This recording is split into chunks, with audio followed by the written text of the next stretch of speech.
Movie के शुरू में हम एक छोटे से टाउन को देखते हैं जहाँ पर दो भाई रहा करते थे। बड़े भाई का नाम एडवर्ड था और एक उसका छोटा भाई। उन लोगों को अल्केमी टेक्निक सीखने का बहुत शौक था, जिसको यूज करके वो किसी भी मेटल को दूसरे मेटल में बदल सकते थे। यानी अगर कोई आम सा मेटल है तो उसे सोने में भी बना सकते थे। इसी का यूज करके वो अपने लिए टॉयज भी तैयार करते थे।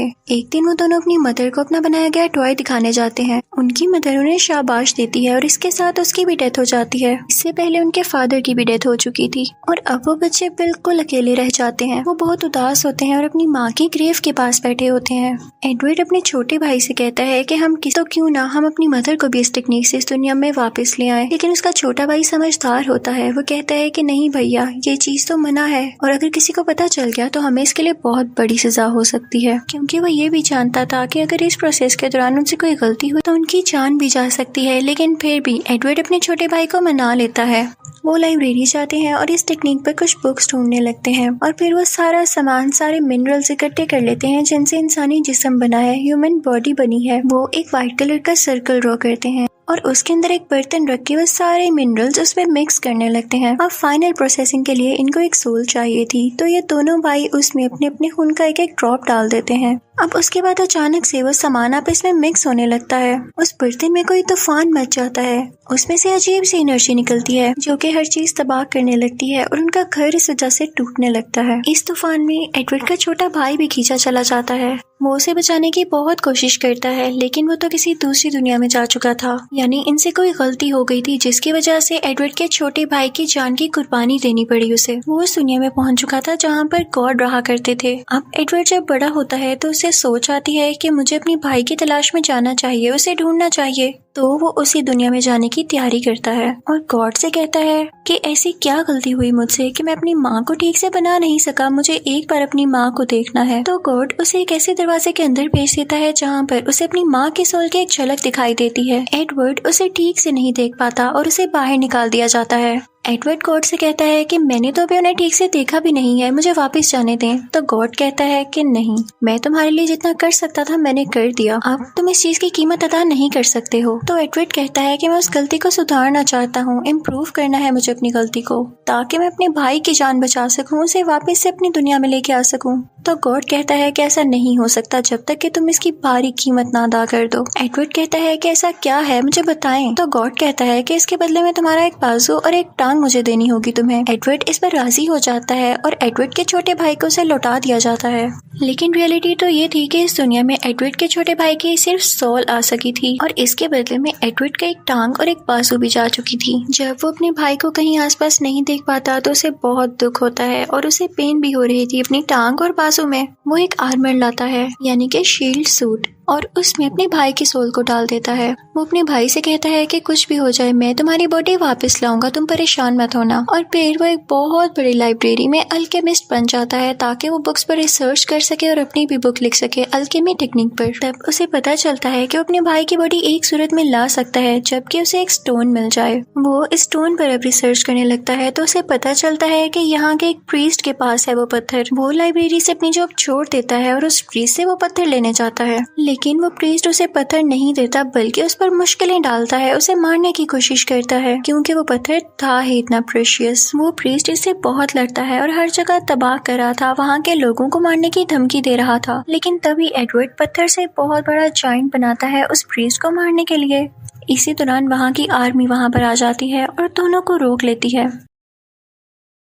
इन्हें अरेस्ट कर लिया जाता है। तभी वहाँ पर आर्मी का कर्नल भी आता है। वो एडवर्ड को बताता है कि स्टोन जैसी कोई भी चीज इस दुनिया में नहीं है और ये प्रीस्ट तुम्हें उल्लू बना रहा था। वो कर्नल कहता है कि अगर वो स्टोन इस दुनिया में आ भी गया हो तो वो इतना स्ट्रॉन्ग है कि उसे कुछ भी नहीं होता, वो नहीं टूटता और ना ही चलता है। इस चीज को प्रूव करने के लिए वो उस पत्थर को आग लगा देता है जिससे वो जलकर टूट जाता है। एडवर्ड को बहुत दुख होता है कि उसने एक नकली पत्थर के पीछे इतनी एफर्ट की। पुलिस प्रीस्ट को छोड़ देती है, उसे आजाद कर देती है और फिर वो उन लोगों के पास जाता है जिन्होंने उसे ये पत्थर दिया था।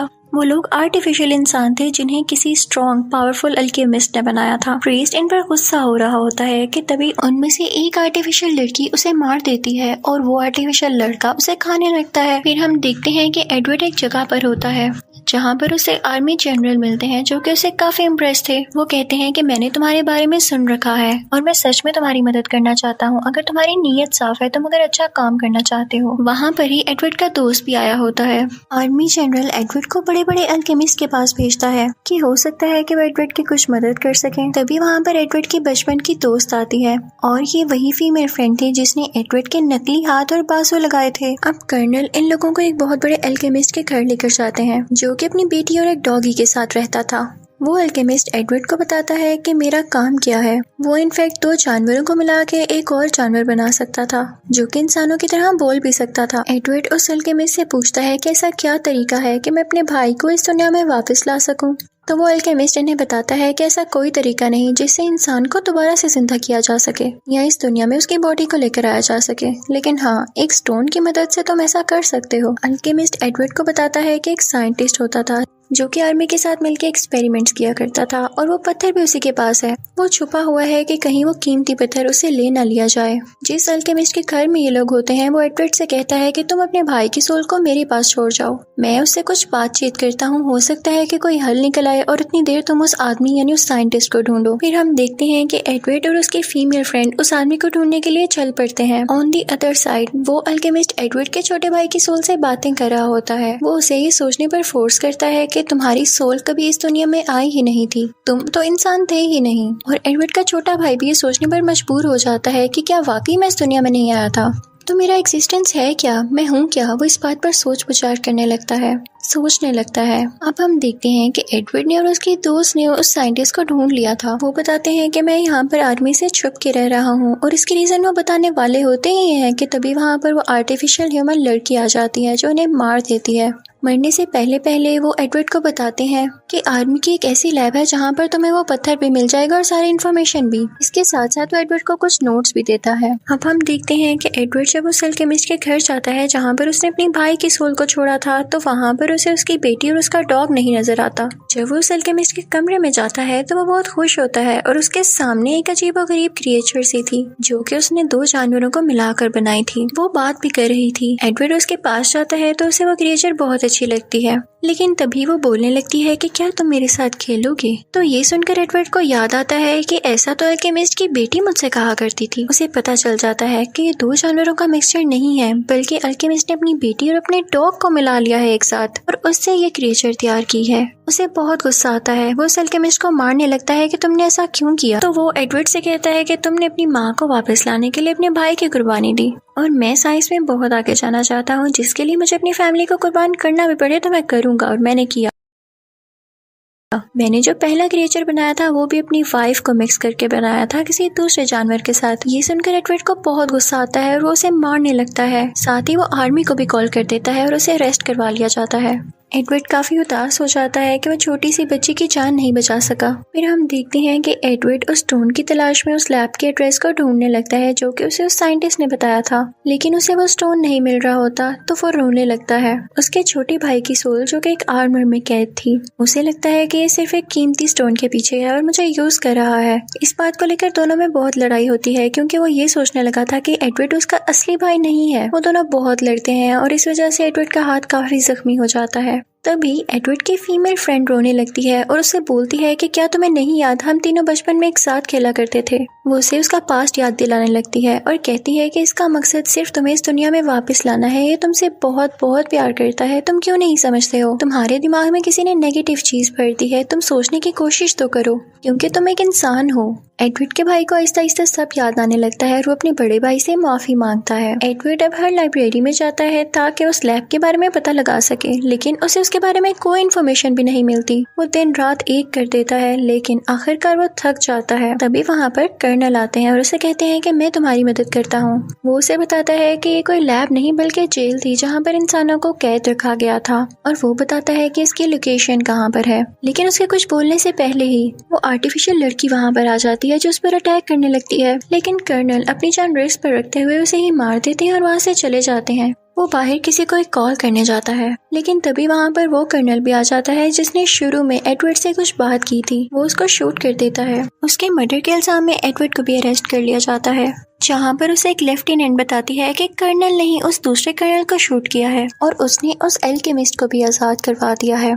उस लेफ्टिनेंट की भी कोई बात आर्मी नहीं सुनती थी, तो वो एडवर्ड से कहती है कि हम दोनों यहाँ से भाग चलते हैं। वो वहाँ के गार्ड पर अटैक करते हुए वहाँ से बाहर आ जाते हैं। वो लोग बाहर आकर देखते हैं कि उस पूरे कर्नल को पुलिस ने घेरा होता है। कर्नल को शक होता है कि ये लेफ्टिनेंट नहीं है और फिर उस पर वाकई रिवील होता है कि आर्टिफिशियल इंसान है। वो आर्टिफिशियल लड़की अपनी बाकी टीम मेंबर्स को भी बुला लेती है। तभी वहाँ पर एडवर्ड और उसके साथी लेफ्टिनेंट आते हैं। वो आर्टिफिशियल लड़की इस बात को मान लेती है कि उस कर्नल को इस वाले कर्नल ने नहीं मारा, बल्कि मैंने रूप बदल कर मारा है। तो एडवर्ड की साथी लेफ्टिनेंट उससे कहती है कि तुम आर्मी के लोगों को क्यों मार रही हो और तुमने उस एल्केमिस्ट को भी आजाद कर दिया है, आखिर तुम चाहती क्या हो? तो वो आर्टिफिशियल लोग कहते हैं कि नहीं, उसको हमने आजाद नहीं किया, वो कोई और ही हो सकता है, हमने जो किया हमने बता दिया। आर्टिफिशियल लड़कियों में से एक लड़की उस एल्केमिस्ट को ढूंढने के लिए चल पड़ती है और दूसरी आर्टिफिशियल लड़की लैब की तलाश में चल पड़ती है, जबकि आर्टिफिशियल लड़का उन सब आर्मी वालों को खाने के लिए आगे बढ़ता है। इस दौरान वो मासूम कर्नल भी जख्मी हो जाता है, जिस पर इल्जाम आया था कर्नल को कत्ल करने का। एडवर्ड भी इनका पीछा करता है और फाइनली वो उस लैब में पहुंच जाता है जहाँ पर उस एल्केमिस्ट ने उसके छोटे भाई की सोल को और उसकी बचपन की फीमेल फ्रेंड को कैद किया हुआ था। वहाँ पर वो एल्केमिस्ट उसे स्टोन की सच्चाई बताता है।